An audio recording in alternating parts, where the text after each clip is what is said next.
Cordial saludo, mi nombre es. Paula Delgado Morales.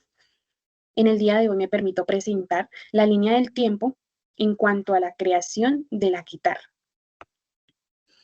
Encontramos el año 1000 antes de Cristo, donde se pronuncia que los pueblos hititas y asirios crearon un instrumento. Este instrumento era diferente al que de pronto se conoció en tiempos como la lira, pero con el agregado o la diferencia en que este tenía una caja de resonancia en el que su uso era diferente.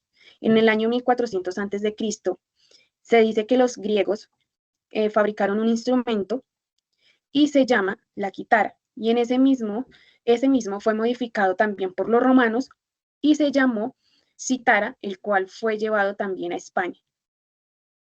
El año 400 después de Cristo aparecen dos instrumentos, que es la guitarra griega y la cítara romana, que estos, su diferencia es la forma y su manera de utilizar. Pues si podemos observar, es un instrumento alargado, el que estoy señalando, y en el siguiente es un instrumento donde se parece a la lira y su modo de uso es diferente con sus posiciones. Los dos son instrumentos que son de cuerda, pero que su modo de utilizar es diferente. En el año 1200 después de Cristo aparecen y se crearon dos instrumentos, los cuales se llamaron guitarra morisca, y guitarra latina.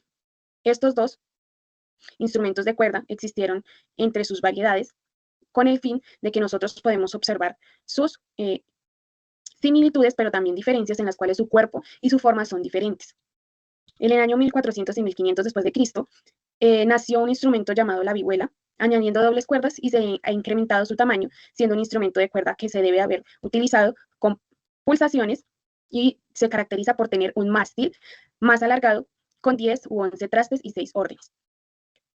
En 1600 después de Cristo aparece el instrumento que fue probablemente la adición de un quinto orden a finales del siglo XXVI, lo que le otorga a la guitarra más flexibilidad y más ámbito sonoro, ya que es un instrumento que recepciona mejor su sonido y que lo emite de esta manera mejor. Podemos observar cómo era. Continuamos con la guitarra morisca y mandora. Este se caracteriza por tener una forma diferente, parecido a la mandolina, al laúd árabe, y entonces decimos que tiene un fondo plano, por aros con mango largo y cuyo claijero era similar al del violín. Esto ocurrido en el siglo XI y en el siglo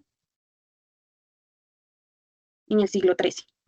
Continuamos con el siglo XIV, en el cual la guitarra latina evolucionó hasta dar un lugar a dos instrumentos diferentes, como lo fue la vihuela, que estaba dotada de 6 órdenes con unas cuerdas dobles y que tuvo una alta difusión entre ese momento de la aristocracia, los trovadores y los músicos. Era más utilizada por aquellos que se fueron nombrando, ya que era un instrumento muy útil para el tiempo de la época de la danza y de la música.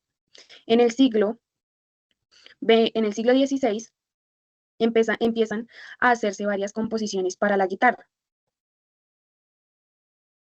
En el siglo XVII empezamos a observar que existen diferentes autores, músicos y poetas andaluz, como lo fue Vicente Espinel, en el cual se le atribuye la inclusión de la quinta cuerda al músico y que es un poeta andaluz en el que se construye sus composiciones utilizando el instrumento de cuerda, como lo es la guitarra.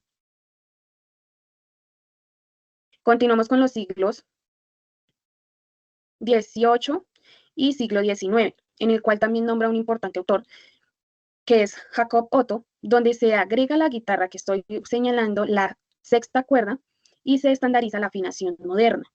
Esto con Jacob Otto. En el siglo XX, donde actualmente tenemos mejores guitarras y una actualización moderna, hablamos que Luther, español, implementamos una guitarra junto a Narciso Yepes, el cual agregaron 4 cuerdas, esto con el fin de tener un mejor sonido, mejor afinación, y el mástil más amplio, donde la gama de sonidos de la mano izquierda fue más implementada y es más notable su utilización. Esto con el fin de emitir un mejor sonido, ya que se implementaron estas cuerdas graves sobre un amplio mástil, que es la que observamos en este momento con el autor. Y también implementamos en este tiempo lo que fue la guitarra eléctrica, donde su modo de uso es diferente, ya que sus su forma sigue consecuente a las demás, pero tiene su variedad en cambio a la forma y a la utilización, ya que su modo mismo dice eléctrica se utiliza de una manera diferente. Espero que haya sido de su agrado. Un feliz día.